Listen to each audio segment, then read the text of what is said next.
everyone. Thank you for tuning in to our second episode of our podcast. My name is Owen. I'm here with my friend Ray. Today, we will be discussing different issues that have happened recently. And the first one that we want to start talking about is, from my point of view, a very concerning issue. I've said that a lot, and that is Chinese companies buying up farmland or agricultural property in the United States. I think this is concerning because it's one thing if you have foreign entities buying up real estate, just commercial buildings and things like that. But when you have them coming in and actually purchasing infrastructure, basically, people's livelihood, the way you feed a nation, it's small right now, but it can definitely grow into something bigger. Yeah, and Washington, looking at it right now, and it says Washington wants to crack down on it. I don't believe that that's going to happen. Well, and the interesting thing for me with that is that I have a couple of friends that actually work in real estate, like purchasing property, and they mostly deal with commercial and residential property.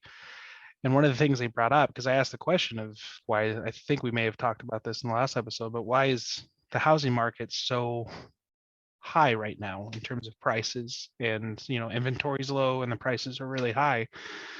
And one of the things he told me was that foreign buyers are coming in and purchasing houses and basically using them as banks.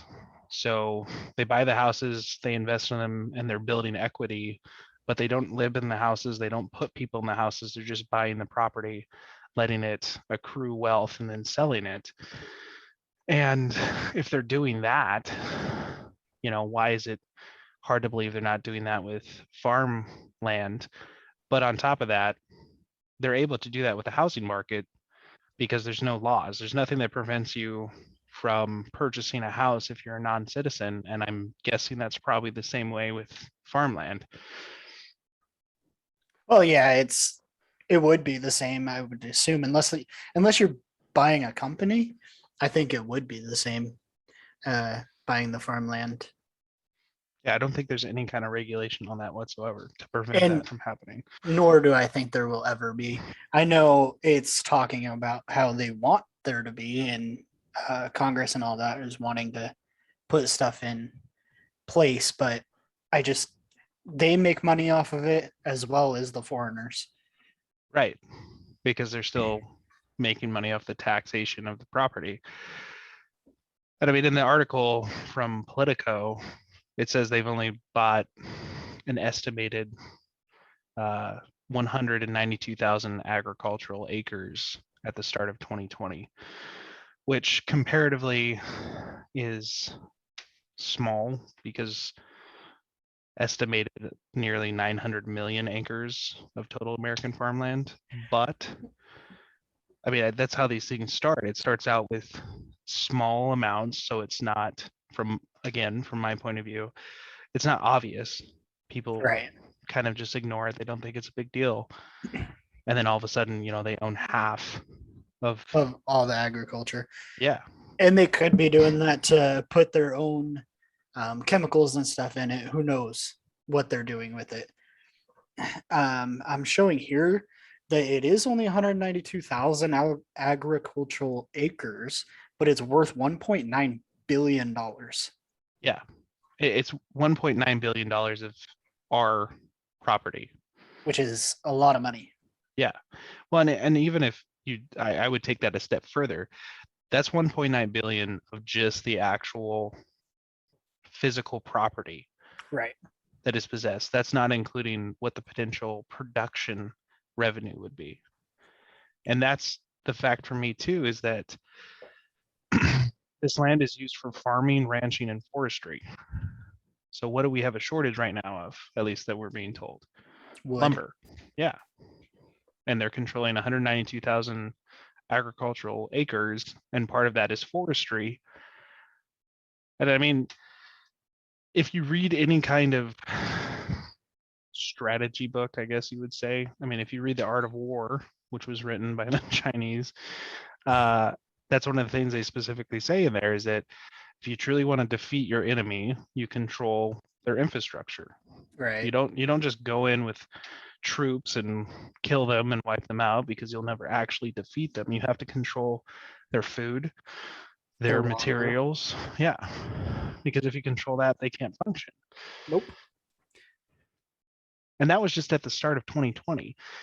So if it's enough, if it's happening enough that people are actually like noticing it and bringing attention to it, when did the buying start? And how much is out there? Because Yeah. I'm personally not seeing how much is owned fully by the Chinese government. Well, and what is like, what do they gain out of purchasing that? I mean, you hear all the time that Chinese companies purchase manufacturing companies and things like that too, right? Car companies, tech companies, things like that. I mean, they're at the forefront of the 5G network. You know, I can't remember the company name, but Huawei or whatever basically are the ones that have built the entire 5G network around the world. Yeah. So agriculture, I feel like would be a pretty small portion of return for them. And when you're dealing with China, you know, nothing's ever done random with them, but they're putting little pieces of themselves all across the world. Because in the same article, it talks about that the USDA reported in 2018 that China's agricultural investments in other nations had grown more than tenfold since 2009. So in the last 10, 11 years, they've just decided to buy everything up, not just here in the States, but across the world as a whole. Well, I just found that foreign investors by the end of 2019 held an interest in more than 35 million acres. 35 million acres is a lot of acreage. Just in the States? Yes. Wow. It says that it's grown an average of 2.3 million acres per year. That's That's insane. ridiculous. That's insane. Why isn't the American people owning that farmland or agricultural land? Well, because I mean, the thing too is like, let's say they come in, they purchase your farm, and initially they're like, okay, you know, produce whatever you want to. We just get a cut of your profits. Yeah. But when you're owned by them, at any point they can come in and say, no, you only need to send your food to China Right. or send your food to, you know, these other nations that they control, basically. Or destroy it so that you don't have enough of it. That Precisely. type of stuff. And I don't understand why it's taken this long for lawmakers. I mean, from my point of view, politicians are worthless already. They don't do anything, but they're just now talking about tightening the requirements and regulations on this. Like, this is our land. It shouldn't be that difficult to figure out some kind of law that states, okay, if it's agricultural land, you have to be like living here in the States to purchase the land. Right. And they do that with like forest land and stuff like that. They could regulate that so that Yeah. the foreign countries can't buy it, but they can't regulate agricultural land. Well, yeah, because you know they're not selling national parks. No. Or BLM land to, well, I can't say they're not BLM land, but you're right.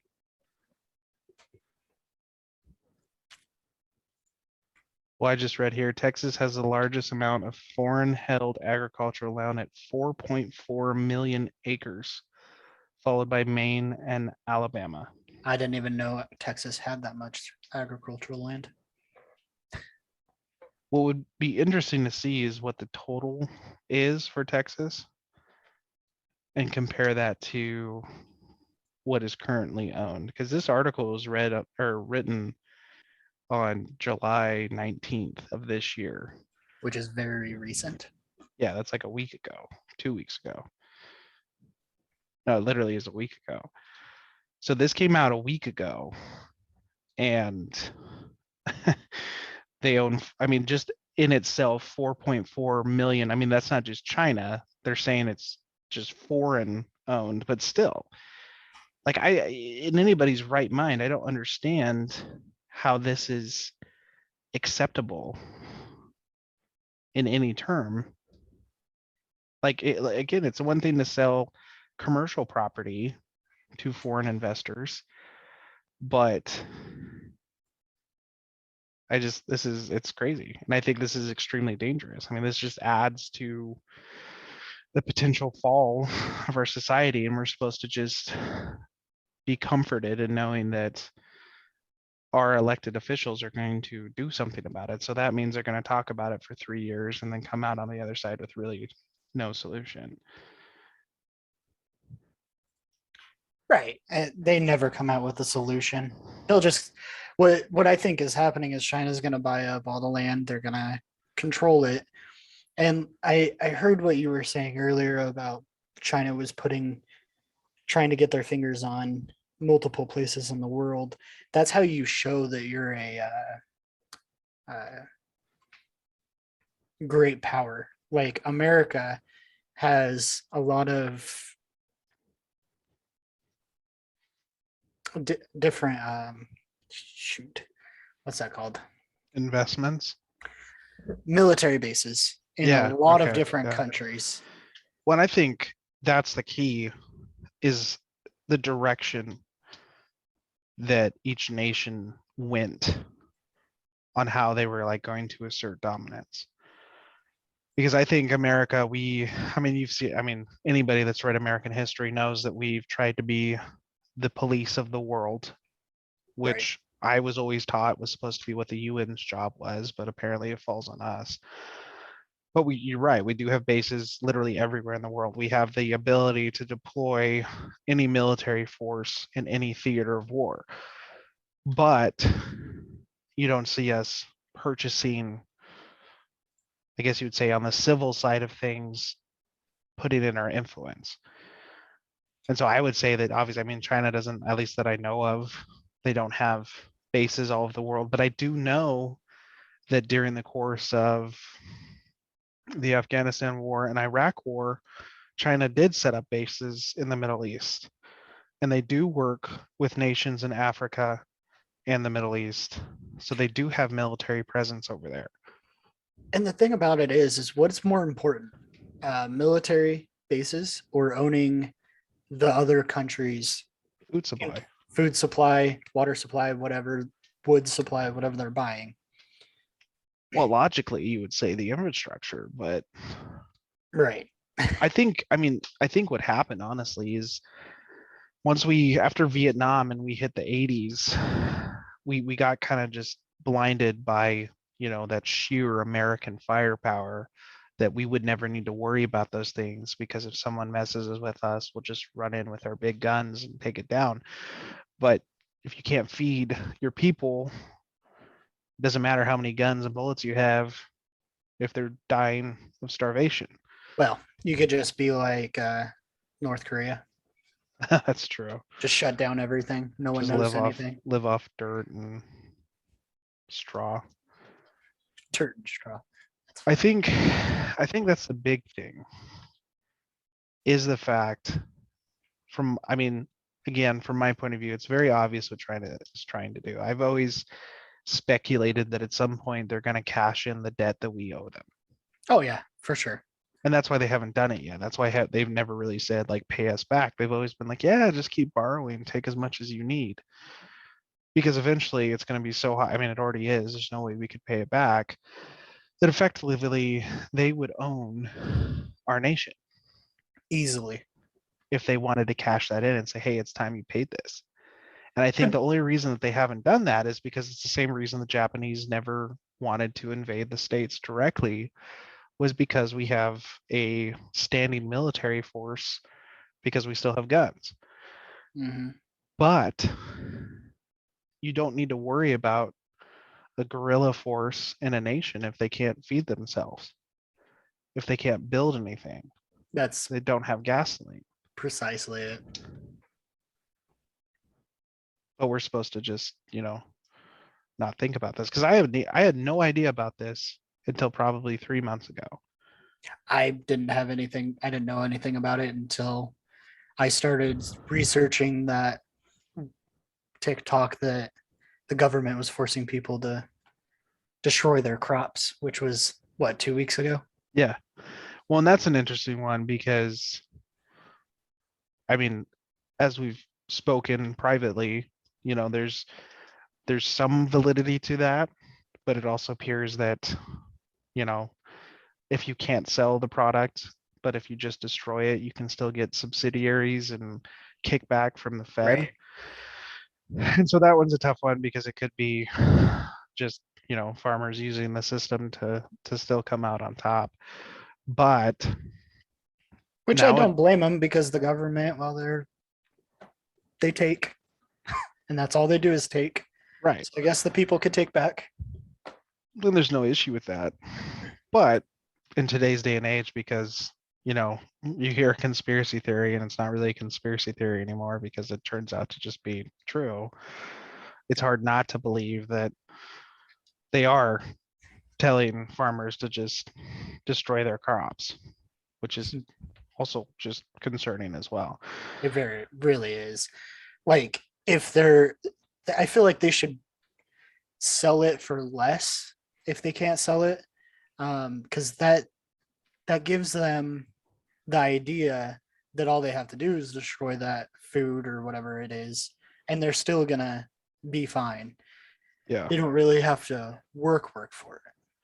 Well, you remember, I think it may have been last year, it was like in Idaho where like the onion farmers just had so much product they were letting people just come to the farm and like load up as much as they wanted for free.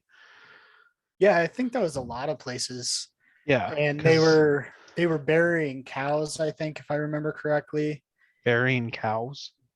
burying, No, I know, but like cows, like animals. yeah, like animals because they couldn't sell them. Jeez, They were I didn't not. know They had like that. they had a surplus of milk. But what boggles my mind with that is you have a surplus of milk and onions and potatoes and everything, but the cost goes up rather than down. Hmm. That just doesn't make sense to me. Well, that's why I think we've been lied to when we've been told that the prices of things is solely because of supply and demand. I don't believe that anymore. Oh, I don't either. I was reading somewhere the other day that someone said that the minimum wage should be $15 an hour, and if Won't it change was, anything. if it was, then it would be a burrito would cost $38. Yeah. And someone else was like, well, here in Washington, D.C., it's the minimum wage is $15 an hour, and a burrito still costs $3.82. So it didn't change, but I don't know. I don't know. But see, it doesn't affect the large corporations, No. the heightening of the minimum wage, because they have so much capital that paying people extra money is not going to affect them. I mean, when you have a business that brings in billions of dollars a year just selling cheeseburgers, paying your employees more is not going to change anything. What it affects is the small businesses, Yes. the But local people. the big businesses throw a fit like it does change it. Right. Because they Which don't want to have it to pay it. it does a little bit, but not enough that they're going to notice. You think Jeff Bezos would notice paying each employee $1 more an hour? Probably not. Well, even Amazon as a whole, like the Well, that's what I was company. meaning. No, Amazon is no, yeah, no, I know, but still, it's like it's not going to be felt at all. no, And I nope. think, like, I didn't want to used to believe in the class system that it existed in America because I feel like that's a argument that started by the left to try and get us to have a class warfare where we hate the rich and so the poor has to be invigorated, kind of what we talked about in the last episode about the steps to communism. You have to polarize the poor and the rich. Yes. But I think if you've worked in any corporate job, you do realize that there is some validity to that. And I think that just adds credence to the direction that they're trying to push this nation towards.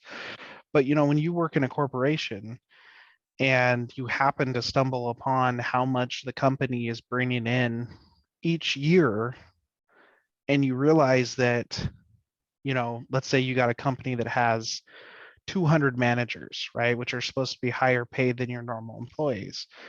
You calculate their salaries, and then same thing with the employees, and you realize it's a fraction of what the company's bringing in. Right. And these same companies, I mean, I've experienced this in companies I've worked for, where then they come to the managers and they say, you guys got to stop having overtime from your people because, we can't afford that. I mean, I've heard that when I worked at Target, that they didn't want people coming in who already were over 40 hours because they couldn't afford the overtime. But Well, they don't want to hire anybody else. no. And on top of that, how can a company like Target, Walmart, Costco, well, I don't know if Costco talks about this, but I feel like Walmart does. I've never worked for them. Any major corporation doesn't want to pay out overtime. And you look at the numbers and they're bringing in like $500 billion a year. That's just like surplus. That's not like net income or gross. That's net of just extra cash. Yeah. And it's like there's You there's can't something you can't missing.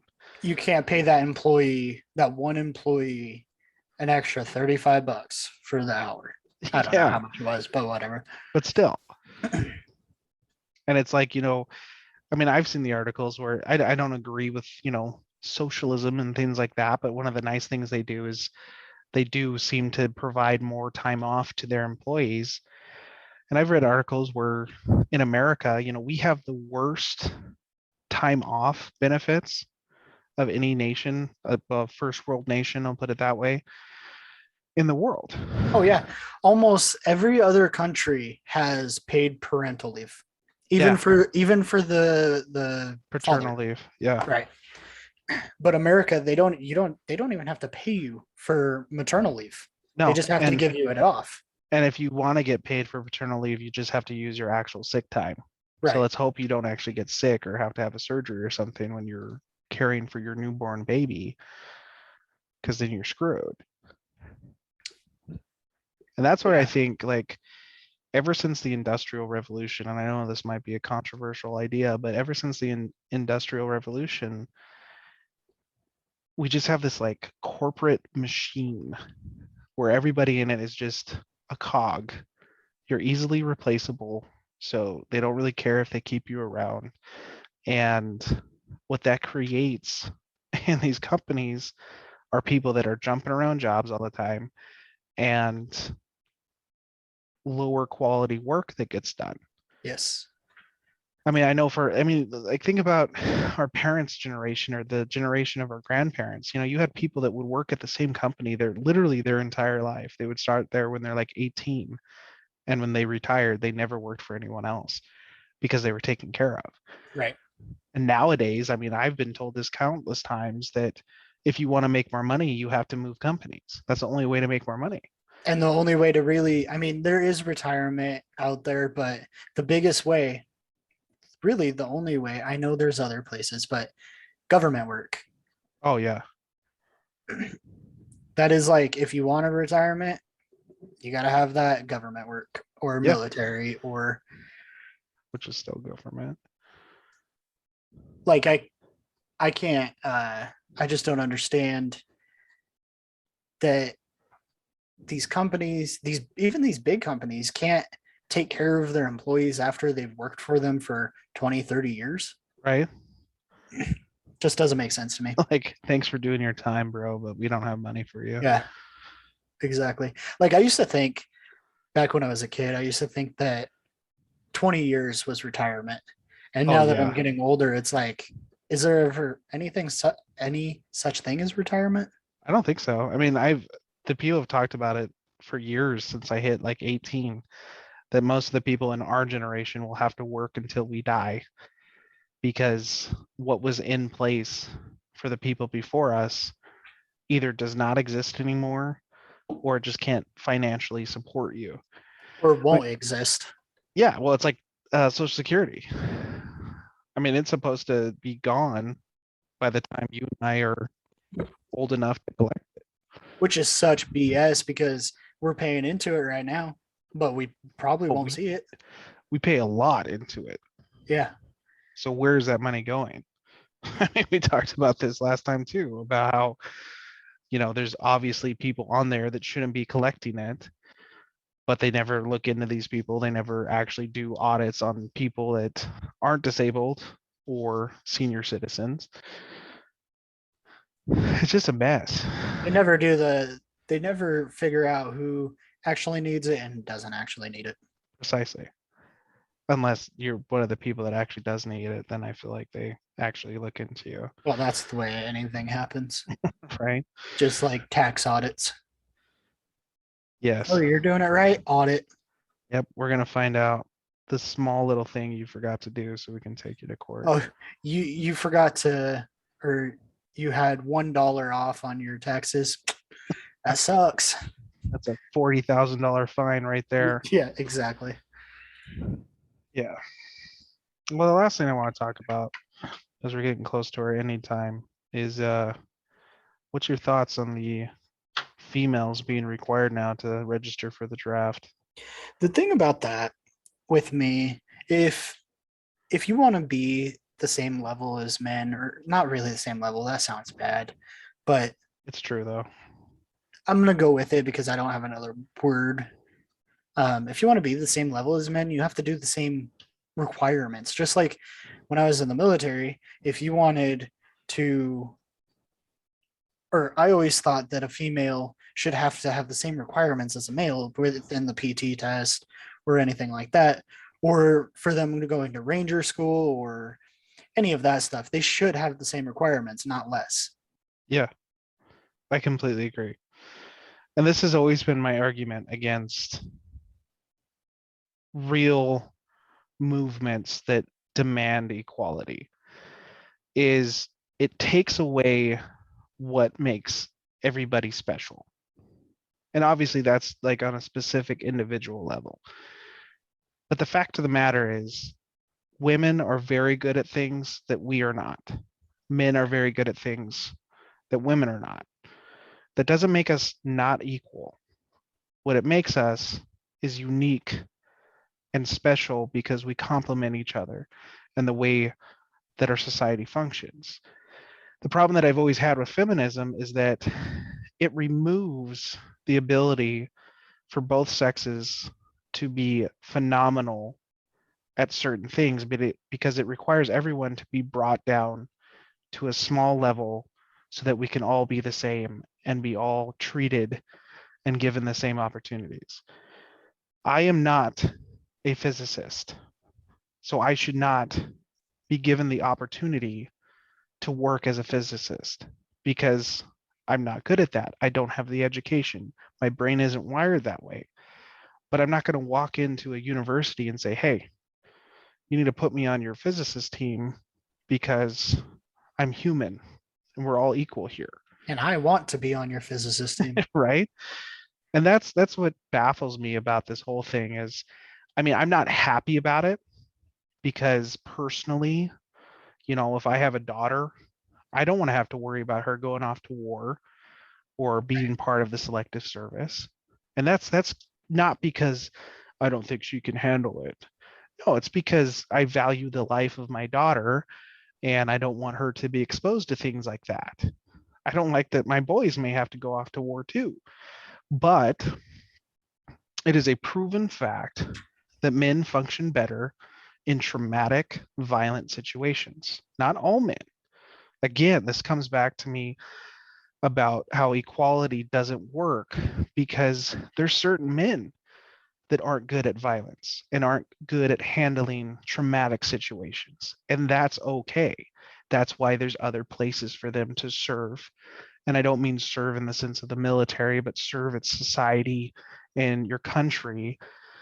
Because we need, if everybody was a warrior, we couldn't progress at all. We'd just be fighting each other. Right. But it's amazing to me the backlash that this has received from feminist groups and a lot of women who come out and preach that they are independent, they are strong, they should have the same equality and same opportunity as men. But just like you were saying, when they are required to have the same responsibilities, now all of a sudden that equality doesn't sound so great. Right. You should either want it all or just have your place. Yeah. I mean, I think like you'll see these memes pop up on the internet a lot, but how like the biggest loss goes to feminists because they went from having everything provided for them and all they had to do was like cook dinner, watch the kids, keep the house nice, and they gave all that up to work like a minimum wage crap job because they wanted equality.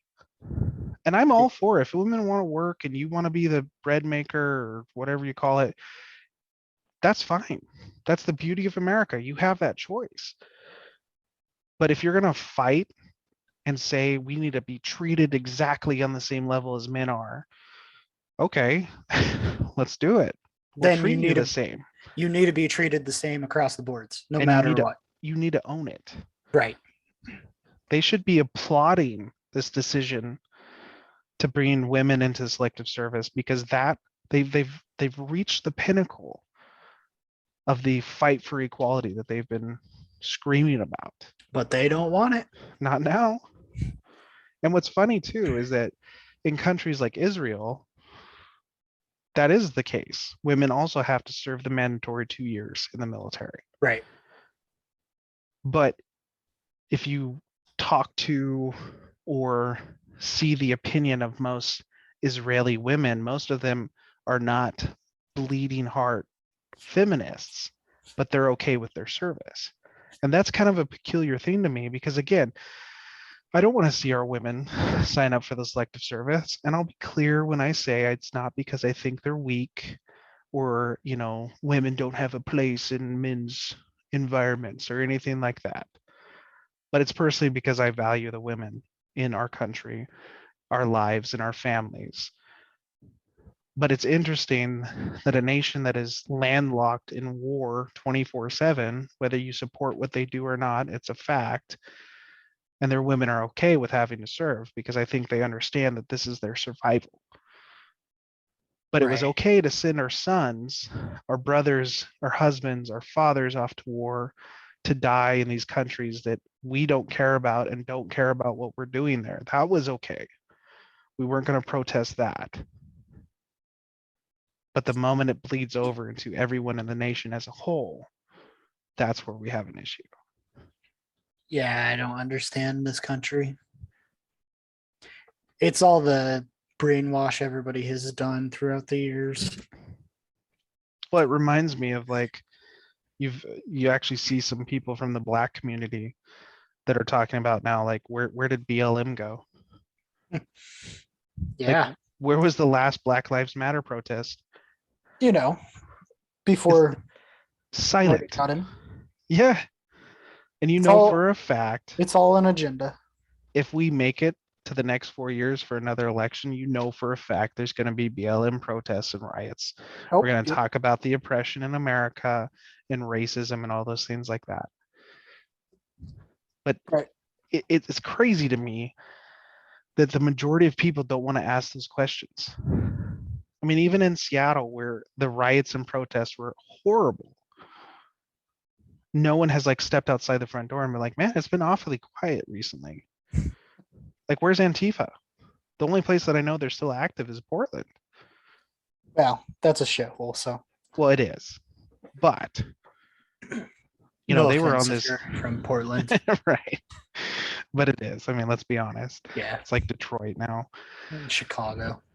But where's Antifa?